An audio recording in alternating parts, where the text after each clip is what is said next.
This program is presented by University of California Television. Like what you learn? Visit our website or follow us on Facebook and Twitter to keep up with the latest UCTV programs.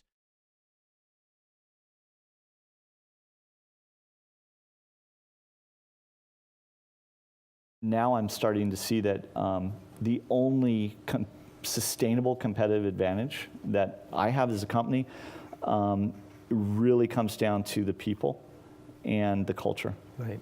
It's getting the right people and giving them the right environment to do their work. We look at pedigree, we look at where'd you go to school and what kind of car do you drive, and none of that matters. What matters is the character.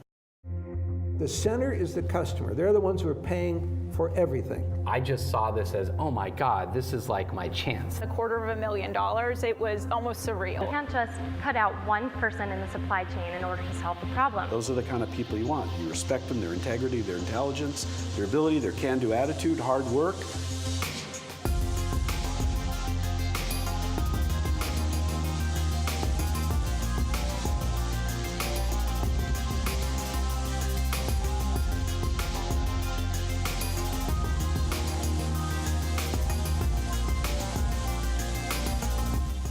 All right, welcome back to UC Santa Barbara's Distinguished Lecture Series.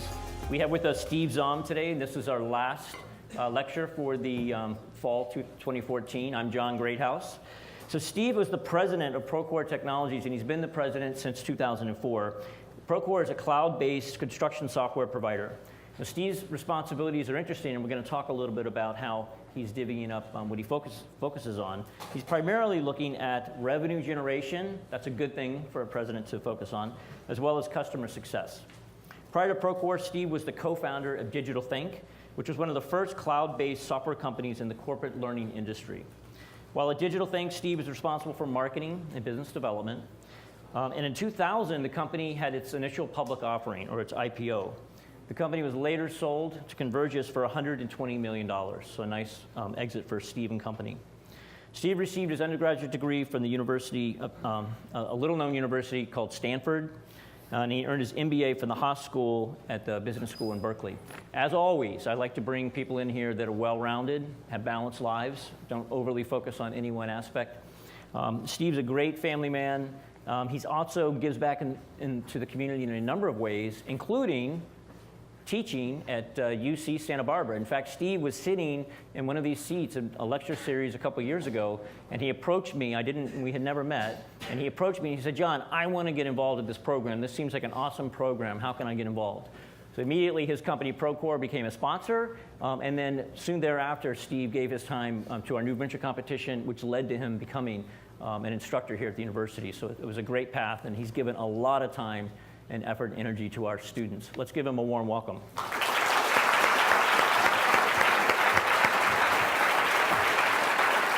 Thanks.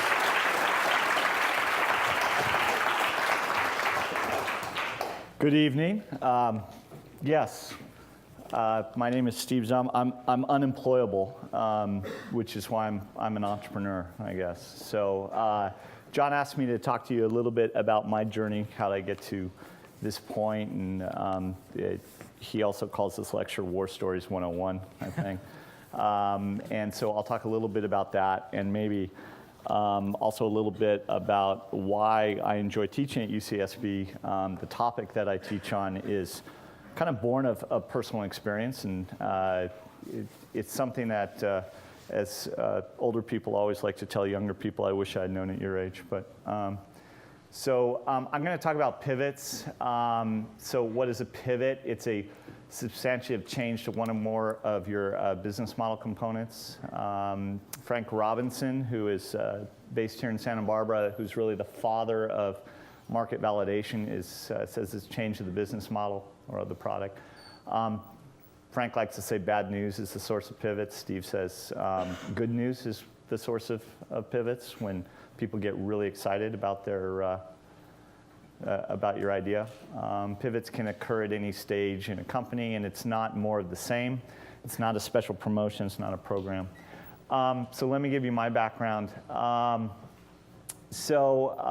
went to Stanford, and back when I went to Stanford, you couldn't work in tech when you weren't an engineering major. And I know this sounds very strange to you guys, but you had to be like in order to do marketing at a tech company, you had to have an electrical engineering degree, which makes no sense whatsoever. But that's the way the world ran back then. And I couldn't figure out as a history major how to get into the world of technology. And when I was at Stanford, I thought I was very techie because I owned one of the first Macintosh computers on campus. They were shaped a little differently. If you've seen the Computer History Museum, you know what I'm talking about. And I was the guy who worked in the computer lab, and I helped Milton Friedman recover a diskette. A disk is something we used to use in a computer. And so Milton Friedman was a famous economist, and I like to say I was responsible for a percentage point increase in the GDP that year because I helped him get his data back. And so I thought it would be great to go into tech, but I couldn't get in. So I went to San Francisco and I partied for worked for a couple of years up there. And then I went to get my MBA at Cal, again, trying to get into technology. And I was working towards this entrepreneurial thing that I wanted to do. I had no idea what I wanted to do. So first question was, how did you go from being a history major to being in technology? The real question is, how did I go from a history major to like being employed? It's just this kind of stumbling, fumbling along thing, and you end up kind of somehow I got my way into business school, which was somewhat easier back then. An MBA, by the way, is that's a degree that they used to, well, I guess they still do have them, and they're used to teach you how to manage companies that don't exist anymore, for the most part, from my perspective. But anyway, it was a good thing back then. And there's a guy named Scott McNealy who emphasized the networking and social aspects of grad school. Scott McNealy founded a company called Sun Computer. Anybody remember Sun Computers? Have heard of Sun Computers?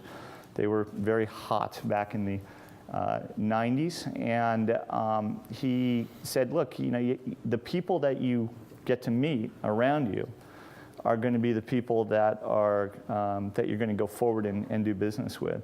And I'd like to say the same thing to you guys.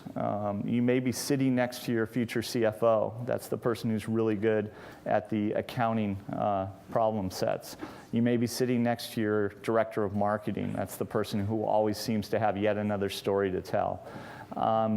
The people that you know now and that you network with now will be around you in some respect for the rest of your lives. So choose wisely.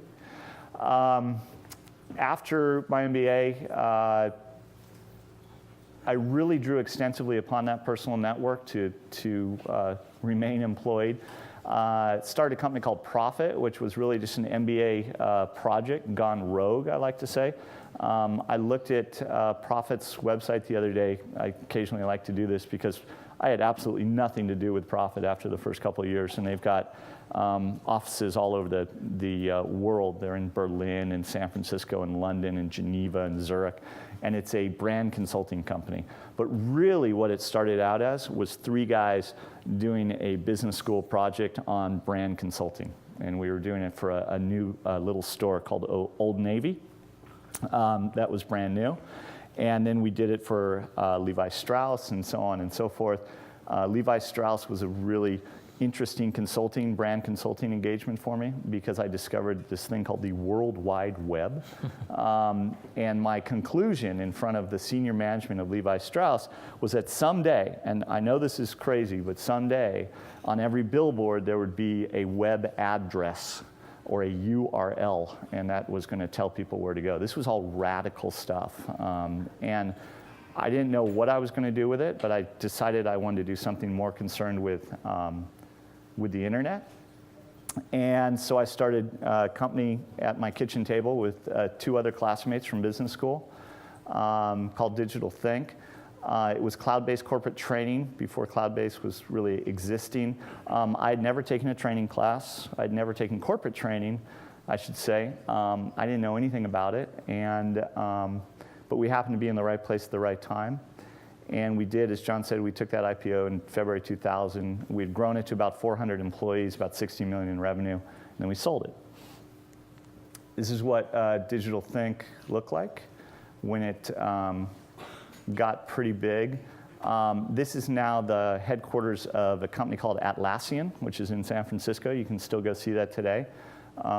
But when we found it, it was a big empty warehouse, and we kind of created this. This is in the South of Market District in San Francisco. So not really, nothing really out of the ordinary, right? Go to school in the Bay Area and get your MBA and start a company, and it gets really big. And so I didn't really have to pivot, so what's the big deal? The second act was that I moved to Santa Barbara. I moved to Santa Barbara because I was told to by my wife. She said, if you want to see the kids grow up, let's all move to Santa Barbara together. I thought that was a good idea. It was very challenging at the time because I was leaving what I considered to be the hub of everything that was exciting in industry, everything exciting in my industry, which was the internet industry, and coming down here to Santa Barbara. And after about 6 months of sitting on the beach and going, I'm going to learn how to surf, and then being threatened by some guy at Rincon over a three-foot wave, I decided maybe I should go back into business and quit surfing. And Santa Barbara was pretty neat. I met some other entrepreneurs. Networking was more socially driven, so it wasn't as much business driven because I didn't have a job. But my experience helped narrow down the search, so it helped me kind of meet guys who were also interested in software, in entrepreneurial ventures, rather than, for example, people that were just in the legal community or people who were in the services industries. The startup environment in Santa Barbara is pretty positive. Angel investors are here. They're willing to fund new ideas. The mid-level talent is really a challenge. It remains so to this day. So getting someone to move from the Bay Area or from LA or from Kansas City or Denver, and if they have kids and they're married and their kids are in school, it's very, very difficult.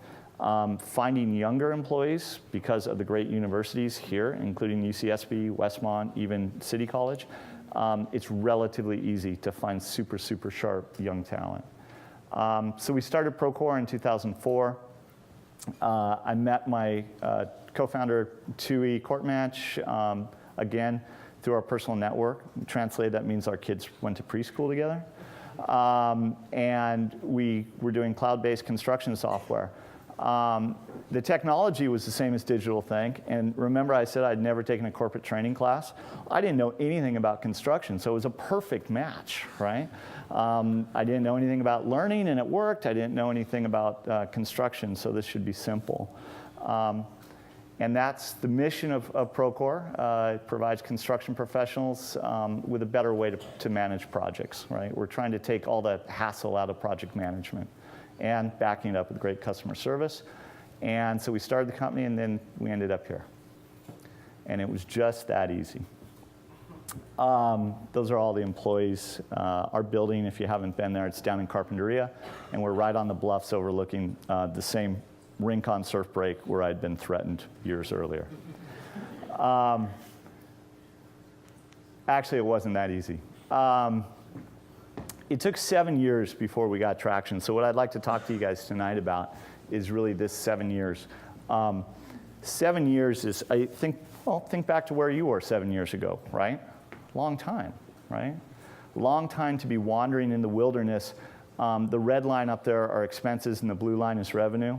And you can see that the revenue, neither one of them really did much for a long time. It was enough to keep the doors open, but it wasn't enough to be exciting. It wasn't a growing business. It wasn't a scaling business. It wasn't anywhere near the success of my last business. There was no hope that it was going to go public. There was no hope that it was even really going to keep its doors open. And then sometime in 2010, all of a sudden things launched. So the story of why we launched, I'll go into in a bit, but how could I have taken this phase right here and shortened it, right? Because I don't think any of you want to spend the next 7 years working at a company that's going nowhere. The worst thing I could wish upon any of you is to be working in a company that's growing 2 or 3% a year, or shrinking 2% one year, growing 3% the next year, shrinking 4% the next year, growing 5% the next year. It's hell. You don't want to go there. Hopefully from this lecture and other things you may learn at UC Santa Barbara, you will know enough when you're sitting in that interview to think beyond the salary that they're offering you and ask about growth prospects and ask about business models and things that I'll touch on later in this lecture. So before we pivoted, what was Procore? We raised about $5 million from angels in 2006. They were all local investors here in Santa Barbara. There was great early stage advice. You know, you should go to this person here in town to build your website, and I think I know some people who can help you code. And but there wasn't really any industry input whatsoever upon the construction software industry. We didn't get any traction from that. We spent really heavily on marketing. We had what's called an ACV, or an annual contract value, average contract value of $3,500. And we had 100% annual customer churn. Customer churn is we would sell annual project licenses for construction projects, or we would sell annual software licenses. And when we got to the end of the annual period, nobody would renew. And sometimes it was because they were going out of business, and sometimes it was because they didn't see the value in what we were doing. But that meant at the end of every year, I was right back to where I had been at the beginning of the year prior. So you remember that flat line on the revenue? That's where a lot of that came from, was from 100% annual customer churn. And so we had raised that money in 2006, and then came 2008, the financial crisis. We laid off 15 of our 21 employees, I think. We were down to 4 paid employees, plus Tui and I were euphemistically volunteering. It means we weren't getting paid. This was very hard to explain to the same wife who had insisted that we move to Santa Barbara. There was really no hope of follow-on investment. I mean, would you invest in this company? We just laid off, 3/4 of the staff. We're selling construction software, for God's sake, in 2008. It's ridiculous, right? There's really no ability to go out and raise venture funds or venture debt, and we had approximately $50,000 left in the bank. And I'm having to pay 4 guys. I'm not paying them very much, but I still have to pay them. So what happened after the pivot? We pivoted, we changed the pricing, we changed the target market from residential to commercial construction, and all of a sudden we turned into this company. So with 100% average annual revenue growth since 2010, that's continuing today. We were ranked by Inc. magazine in the Inc. 5000. We grew to 100 employees on retained earnings. That means we did it all without taking in any more debt, without raising any more money. We went from that $50,000 in the bank all the way up to 100 employees based just on clever management, cash management. The average annual contract value was increased from $3,500 per year to $20,000. And my churn went from 100%, in other words, 100% of people refused to renew, to 94% of the people renewed, so 6% annual churn. And we completed a round of growth funding in June of this year. So we raised about $16 million from a venture firm called Bessemer, which is one of the best firms at what they do. We have, it says 150 employees. I think we're touching on 175 right now. 6 different locations around the country, mostly here in Carpinteria. Big chunk in Wilmer, Minnesota. If you know where that is, raise your hand. Most people, yeah. It's the turkey capital of the U.S. The actual birds, I'm not talking about my staff. So the business metrics continue to show very great momentum, and every single month in Q3 as well as Q4 we've been recording record revenues. I mean, each month is a record. So why did it take so long? Remember I showed you the long 7 years in the wilderness. What, did I just suddenly get smart or something? The model of the 1990s didn't work. The customers didn't buy what we were selling. We kept going to trade shows. And raise your hand if you've been to a trade show, if you know what a trade show is. Okay. Before I got out of college, I'd never been to a trade show. I was astounded that such a thing even existed. It's like a convention for people trying to sell stuff, right? And we would go and we would spend $150,000 in 3 days just trying to make a big impression. That was the strategy of the 90s. We really struggled to find our market. The business was always stuck in first gear. So why not give up? We didn't give up because I would go on sales calls and I would see these guys literally, I'd be in a conference room and there would be some crusty guy, like 70 years old, and he didn't use computers, but he ran his general contracting business and he knew how to build stuff. But his son knew how to use computers, and his son would usually have been the one that set up the meetings. And the crusty guy would be sitting there and he'd be watching a demo, and he didn't know how to work the computer or even how the image got from the computer up onto the screen in the conference room that his son made him build. And he's kind of sitting there looking at it, and he sees it, and he actually sits back and he's really skeptical, and then you see the skepticism change to curiosity. And then always about 25 minutes into the meeting, he would stand up and get out of his chair and say, "This is the greatest thing I've ever seen." And this happened multiple times with pretty much the same persona. And when you see that, when you see your customers come out of their chairs, when you see the whites of their eyes just go big because they realize that you're going to solve a pain for them, you can't give up on the business. So what's the corollary to that? The corollary is if you never see that, get out of the business, right? So remember the flip side. Look for the value of the product market fit. Product market fit is a very handy phrase that everyone throws around, but what's great about it is you can see it, you can experience it. It's visceral, you feel it.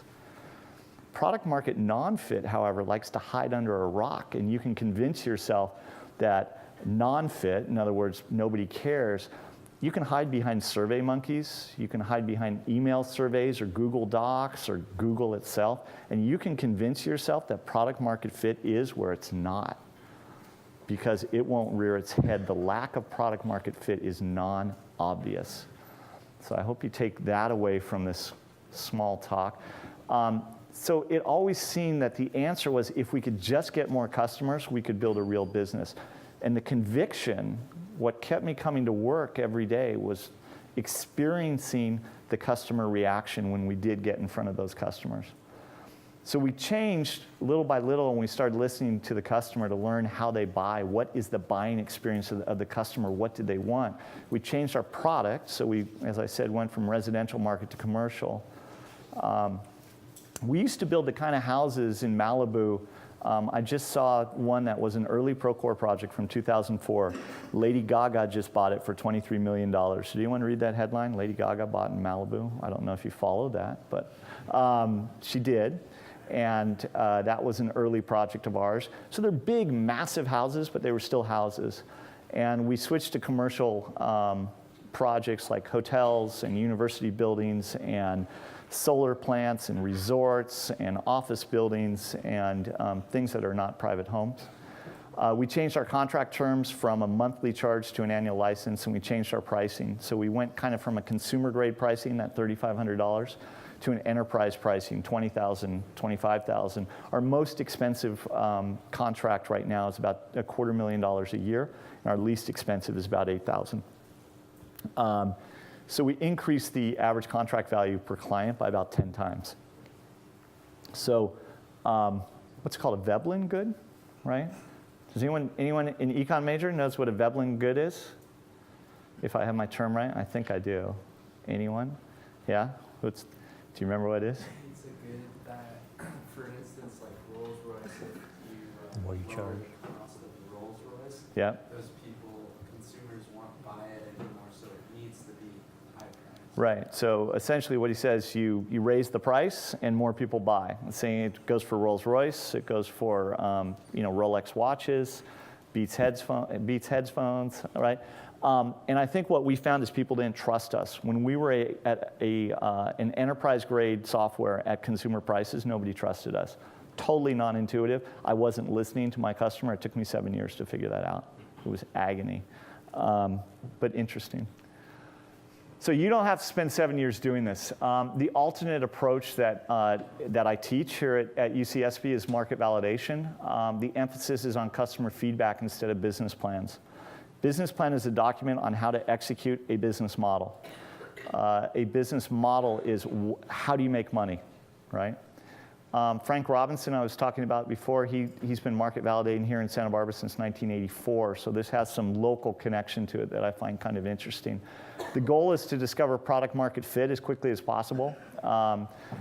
You don't execute, you don't create a business plan with a financial forecast and an organizational hierarchy and a list of great things you're going to do until you have a business model, until you know exactly how you're going to make money. And to get a business model, you need to validate it in the marketplace first. And this is the popularity of the lean startup model. You may have heard of a book called Lean Startup that was written by Eric Ries. Eric Ries was a student at Cal at the Haas School of Steve Blank's. Steve Blank has written a book called The Startup Owner's Manual. And he also has a course on Udacity that is a video course that is free. If you want to go further than don't answer all your questions in this talk, just go take that Udacity course. It will be the single best 6 hours of video. I mean, it's better than Breaking Bad. I mean, it is that good. So spend the time on it. Business model competitions have really replaced business plan contests. The new venture competition is a business model competition, is not a business plan competition. And investors are funding validated business models. They're no longer validating plans. There are a couple things that investors will not fund anymore. One is client-server-based software, and the other are business plans. The common theme of all this is learn by doing. You want to get out of the building, or this acronym is Mohito, which means nothing important happens in the office. It really doesn't. Nothing important happens if you're trying to start a company. It doesn't happen in your office. It happens out where the customers are. And Santa Barbara is really a leader in doing this. So the crucial tool that I use in my class that I teach about is the business model canvas, and the goal is to design and invent business models in a systematic way. I'm trying to mash up, in a sense, the scientific method with business model creation. And you use the business model canvas as a framework, as a way to organize your thoughts around market validation. There are 9 building blocks for it. There's the customer segment, who you're going to sell to. There's the value prop, what problem you're going to solve. There's the channel, how you're going to get it to them. Customer relationships, how you're going to market to them. Revenue streams, how are you going to make money? Is it going to be a Netflix subscription model? Is it going to be an app store in-app model? Is it going to be a direct sale cash model? Do people rent your service or your software? Is it a health club model where they pay you an ongoing membership fee? What's your revenue stream? What are your key resources? What do you need to make this business work? What are your key activities that you need to do? Key partners that you're going to need. Do you need resellers? Do you need manufacturing partners? Are you going to be sourcing things from overseas? Are those going to be your partners? What's your cost structure going to consist of? And all those line up and they become the business model. The most important part is this part that says value proposition and customer segment. When you get the right value proposition and the right customer segment, that might be a demographic, it might be females ages 18 to 24, it might be males ages 60 to 75, it might be everyone on earth, it might be only people who drive Mercedes-Benzes. But you got to know your customer segment and what pain you're solving for them. Once you get that, you are 60% of the way to having a business. So we lay out the business model canvas. It kind of ends up being this shape. If you see, if you draw a line right through the middle of it, there's the right side of the canvas, the left side of the canvas.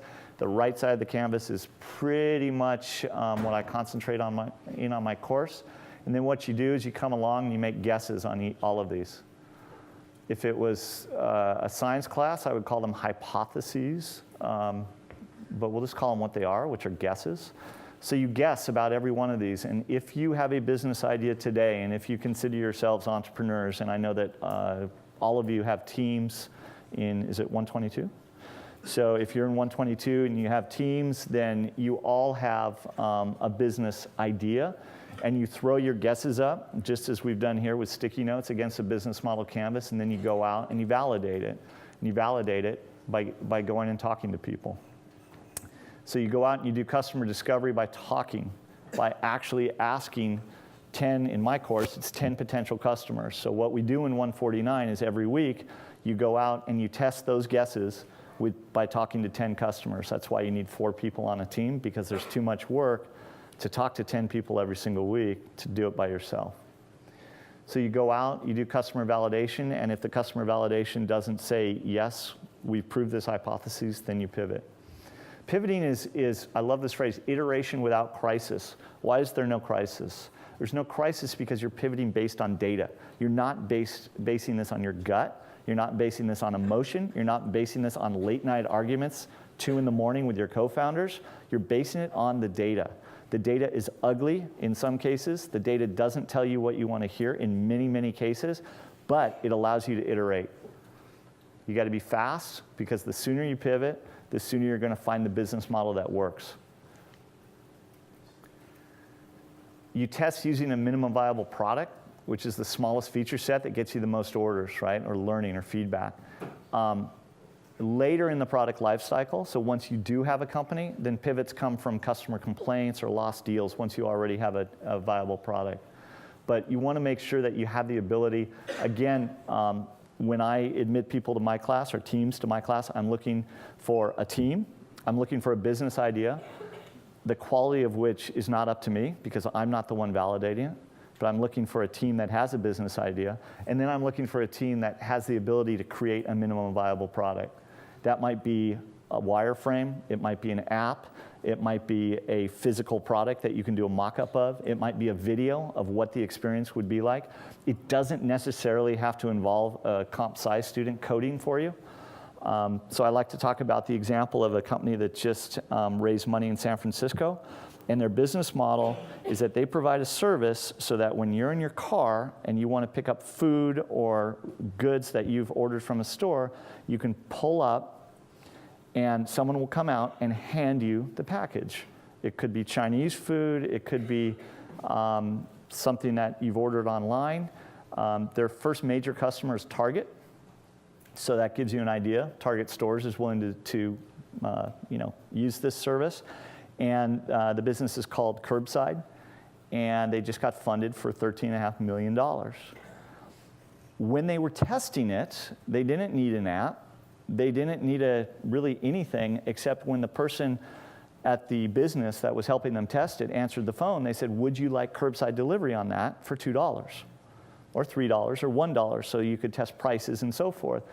And they said, text us when you're getting close and we'll bring it out to you. That's how they tested. That was their minimum viable product. Think about it. They didn't create anything. They just created a process to see if people were willing to pay so that they didn't have to look for a parking spot. And so someone is actually taking, I think it was Chinese takeout, from the restaurant across the sidewalk to the driver waiting in the car. That's all they were selling. And that was their MVP. Ultimately, that led to a business that got funded for $13 million, 13.5. Kind of interesting. Pivot cycle time matters. It matters because you don't want to be stuck like I was in the 7 years. It took me 7 years to figure out how to pivot. I was too stuck in not listening to my clients. I wasn't getting out of the building. I did some visits to see people get excited on sales calls, but I didn't do enough visits with the people who didn't buy, right? I didn't figure out who wasn't buying. I didn't go to people in the industry who hadn't called me. I just got stuck in going on sales calls and convincing myself that I had great product market fit, which is true, but there were a lot of things that I didn't have that I was missing. The speed of the cycle minimizes your cash needs. Having a minimum feature set, it speeds up the cycle time. It allows you to get better reactions. Instantaneous customer feedback can drive your feature set development. Because think about it, if you're developing a product, you want to develop those elements of it that have the highest value because people are going to pay you more for those. So shouldn't you stack rank or prioritize what features you add based on what people are going to pay the most for? And how are you going to figure that out? On your gut? Or are you going to go ask people? So some tools to help compress pivot cycles. There's wireframing, so there are tools like Balsamic or just screen grabs like Snagit or Sketch. We're starting to get real-time customer feedback inside of web apps now. There's a great app called Intercom IO. It allows you to watch people use your app, use your website, and start chatting with them, or conduct a survey. User Voice and WebEngage or some other tools that are along the same lines. And then when you start to get to bigger apps, for us at Procore, we use Tatango, but there's also Gainsight and Mixpanel, which allow you to kind of monitor exactly who's doing what inside of your app. So think about it this way. When you had Microsoft Word installed on your laptop, Microsoft doesn't know if you're using it. They don't know when you're using it. They don't know if you're even using it, or are you using Google Docs now, right? They really have no clue until it comes time for a new release of Microsoft Word that then gets downloaded, right? Compare that to Google Docs. Google Docs knows exactly who's using it where, when, for how long, in what countries, who's creating bigger documents and smaller documents. Is it businesses or is it universities? They know everything. And I don't want to get all like, NSA on you or anything, but it's not about the content of the usage, it's about the usage itself, the engagement. So they know if Google Docs rolls out a new tool for highlighting, they know if you use it. They know what percentage of you use it. They know if you tend to use Google Docs overall more if you have that tool, or less if you than when you had the tool, right? Now Microsoft kind of came into this game and they're doing Office 365, and I know they have cloud-based tools now. But before that, Microsoft was essentially flying blind. There was no market validation whatsoever. But in the new era of SaaS software, companies do this. We study exactly what our users are doing. We study every single new feature. We study who sends us requests for customer support, who are heavy users of a feature and have asked for support, who are heavy users of a feature and have asked for support and have the title project manager, and work for companies bigger than $50,000 a year, and are based in the Northeast, right? Data is the new bacon, I'm telling you. It's so exciting what we can do with it, and everyone gets, in business, that's, it's just like bringing bacon out for breakfast. Everyone wants more data and more analysis. So what I learned from all this, a startup is not the same as a company. You got to define the business model before you start executing. You got to validate that business model with customers, and that works not only for new companies, but also new features. Pivot based upon the data and not upon the gut feel. Use an MVP. And the technology and tools you use can compress those pivot cycles. But don't substitute technology for getting in front of the customer, getting out of the building, because nothing important happens in the office. That's it. Thanks.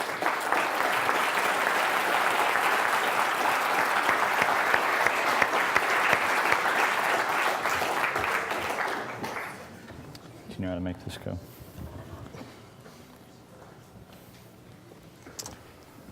All right, well, thanks, Steve. Appreciate that. So now you're in the hot seat, a few questions. So we're going to take some questions from students as well.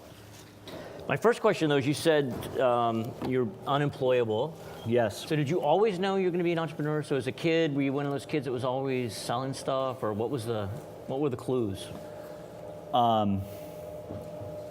It's just really bad at taking direction, I guess. I had always been excited by the stories of the entrepreneurs. And in the 80s, it was, there's a lot of talk about real estate entrepreneurship. Mm-hmm. And that was a very easy place to see entrepreneurship because people would buy houses and redo them. It's all like, Property Brothers Flipping. Or something, like HGTV, yep. Fix it and flip it. Yep. That was all the rage in the 1980s too. And then that was replaced by software entrepreneurs. And, it wasn't only Steve Jobs and Steve Wozniak, it was also Scott McNealy. It was also guys like Hewlett and Packard that literally started out in a garage. And so those stories were fascinating to me because Steve Blank, I saw him speak the other day, and he said an entrepreneur is like an artist, and it's how it's something that they kind of use to express themselves. And I don't know if I consider myself an artist, but I definitely consider entrepreneurship my craft.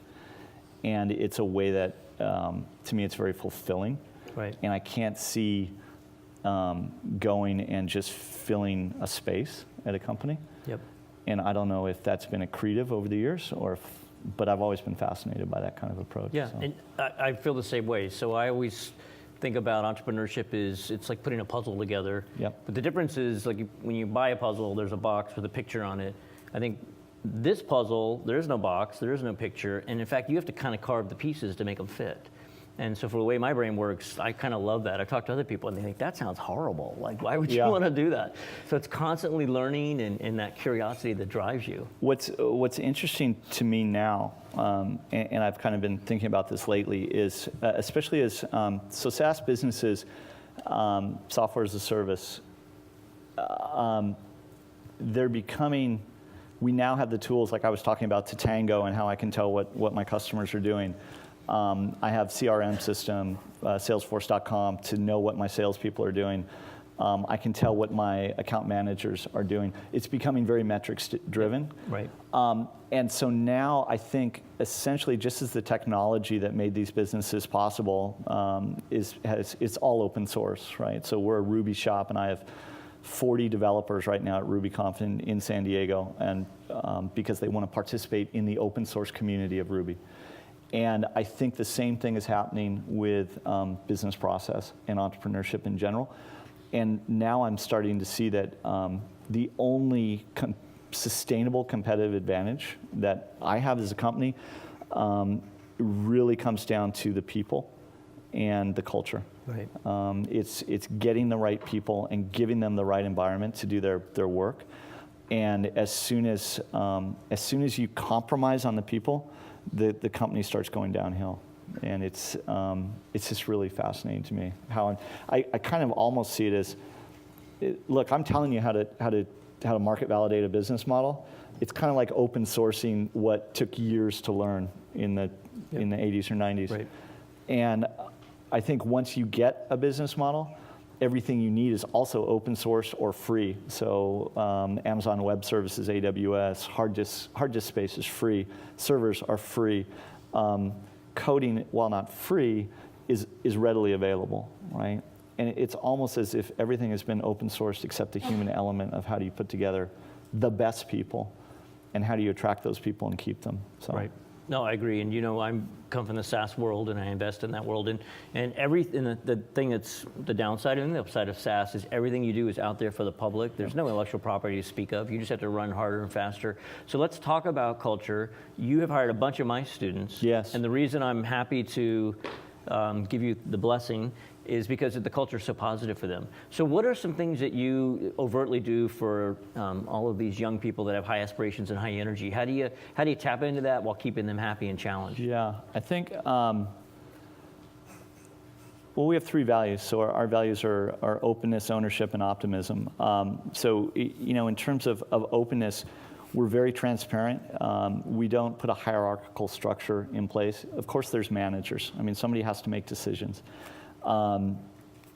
But it's not as if people are told what to do without understanding why. Right. I'm happy to show everything except salary information because that's confidential, but I'll show any employee, I'll show you want to know the revenue, I'll show you the cost, I'll show you everything. And if you want to come into my office and talk about, hey, have we thought about, you're an engineer, a software engineer, and you want to talk about marketing, we'll talk about marketing.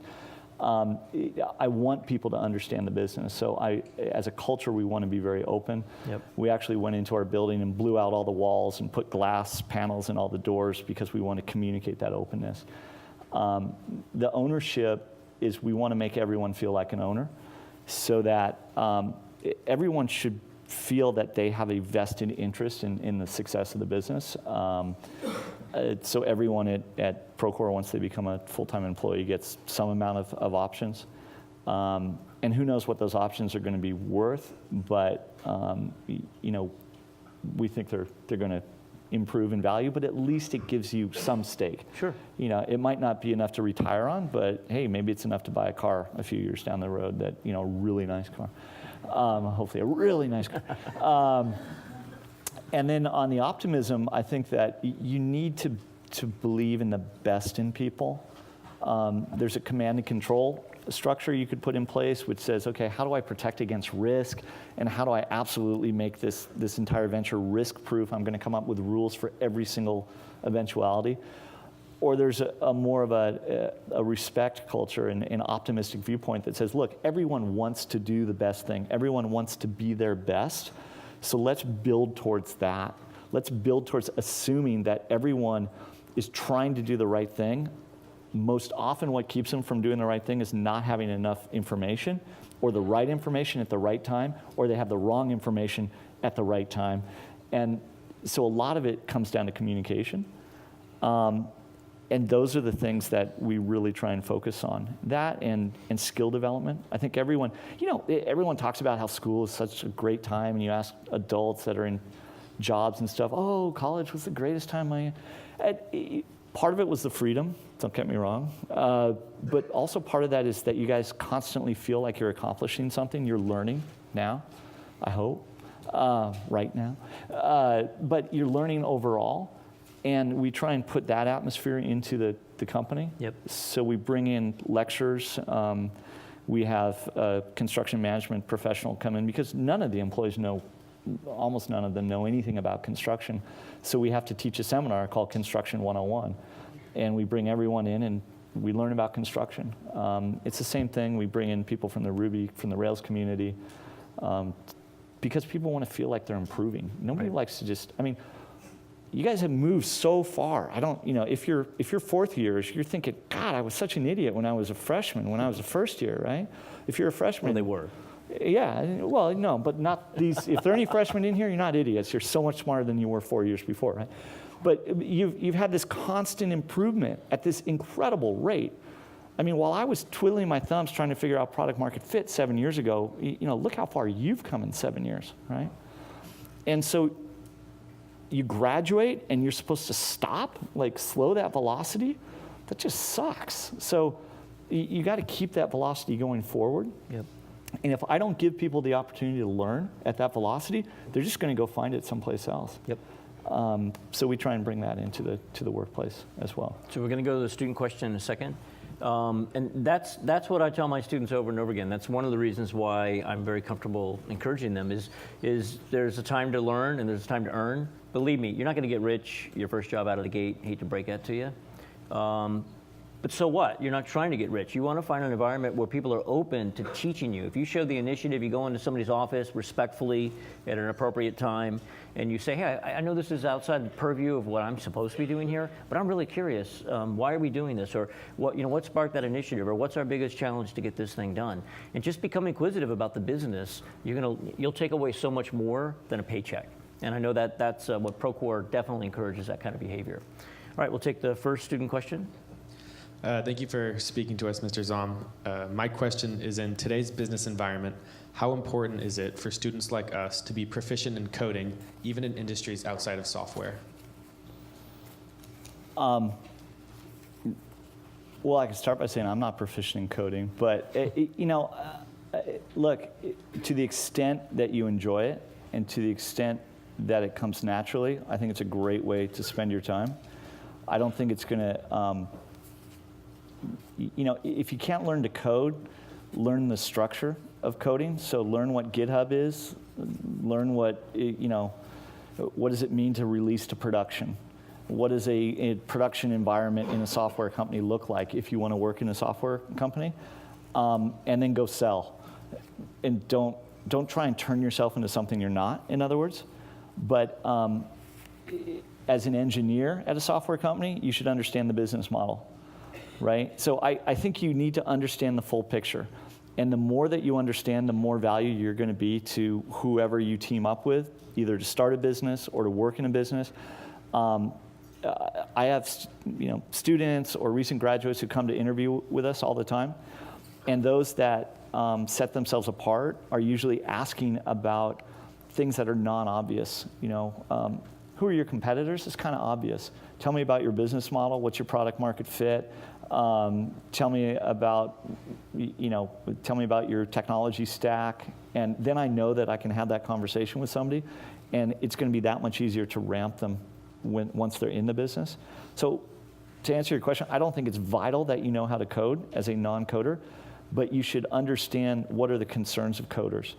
What would make you a better, someone who could sell to somebody who does code? What would make you better at managing someone who codes? The more you understand their world, the better it's going to be. And I think that world, I agree with, the guys who say that software is eating the world. I think everything's going to be software to some extent. And the more you understand about that world, the better, kind of thing. So. Yeah, I think your kids are going to look back and it's going to be like literacy. Yeah. Like you can't code. Oh my gosh, it's like you couldn't read. Like, oh wow, that must have sucked for you. But when I was in college, if you didn't learn Japanese, you were screwed, right? Like you had no future if you didn't learn Japanese.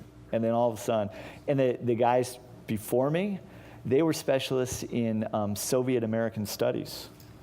Not a whole hell of a lot of use for that anymore, right? So the world changes, and it changes in ways that all the pundits say, oh, this is the trend, you gotta know this, you gotta know that. But I think this one has fairly long legs. I don't think you're gonna do yourself a disservice by signing up for Team Treehouse and taking a basic HTML or Rails course. Yeah, I don't code, but I had to obviously work with a lot of coders, and just understanding their limitations and what they're dealing with is important. Yeah. So I'll go to you in a second. We'll get to the next student question. But first, Steve, I'm curious, so you did Digital Think. You did it really early.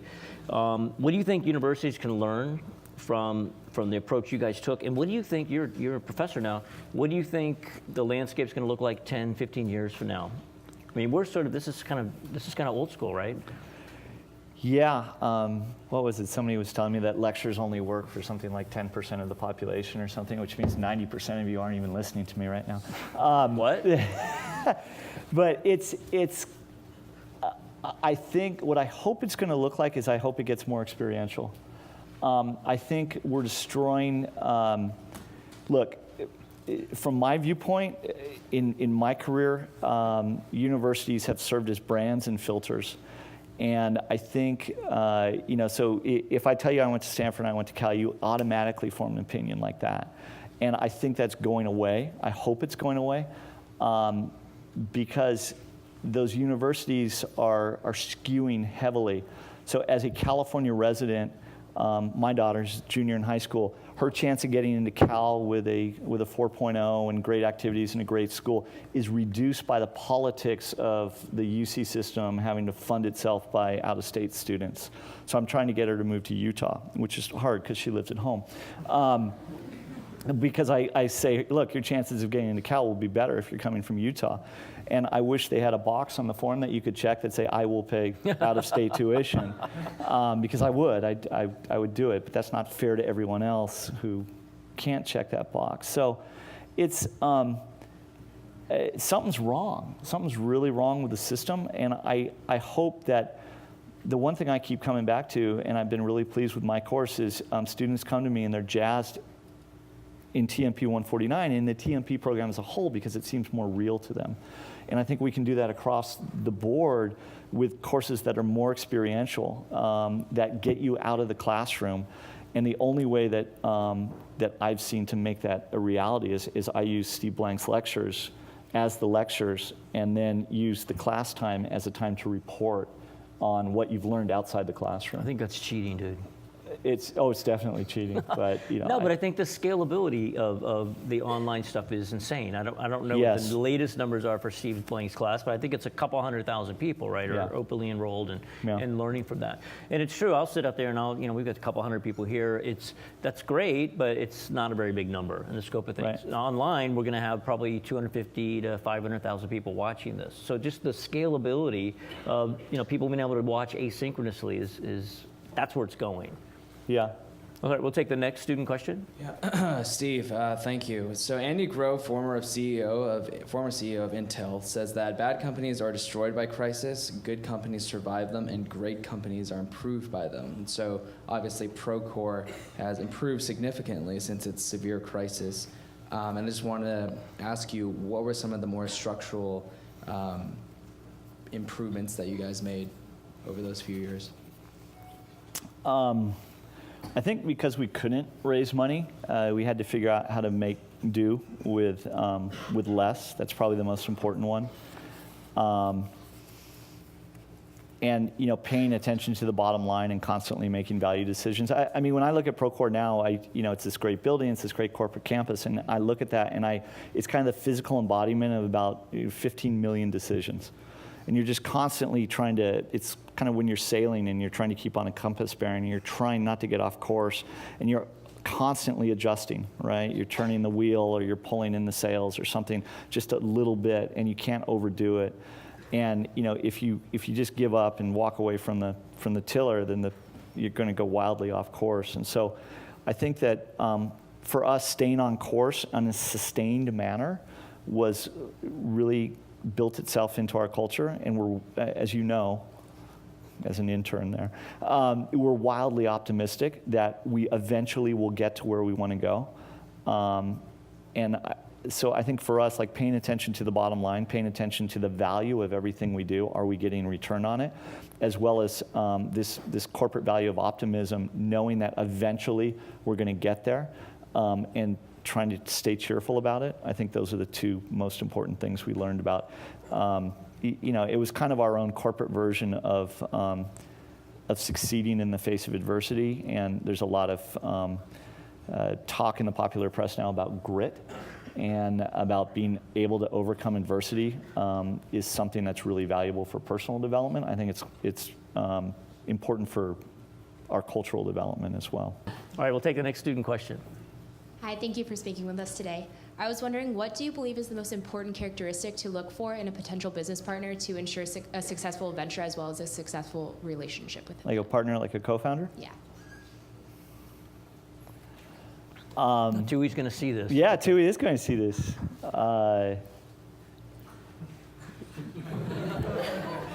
No, I'm teasing him because he's taking his first vacation in, I'll say right away, he's extremely hardworking.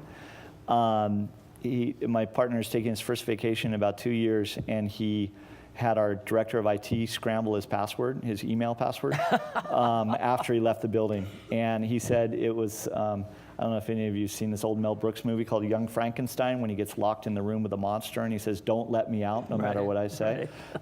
Tui says, "Don't give me my email password, no matter what I tell you." So he's definitely got his own style, but he's extremely hardworking.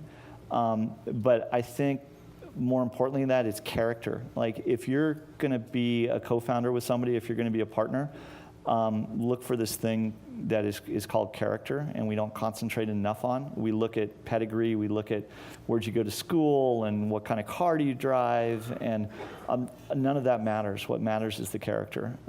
Is this person going to be able to persevere? Are they going to be there for you? Are they going to flake? Or are they not going to flake? And unfortunately, it's really hard to test for, and it's something that has to be experienced. But it's when you pick the right person, it's incredible what you can accomplish. I would never. My last company was with 2 co-founders. The company before that, Profit, was with 2 other co-founders. I would never, ever want to do this by myself. The self-doubt, the demons, the naysayers, the Taylor Swift haters. They'll all get to you, and you could never persevere. So, find a partner, but find one with character. Great. Thank you, Steve. Thank you.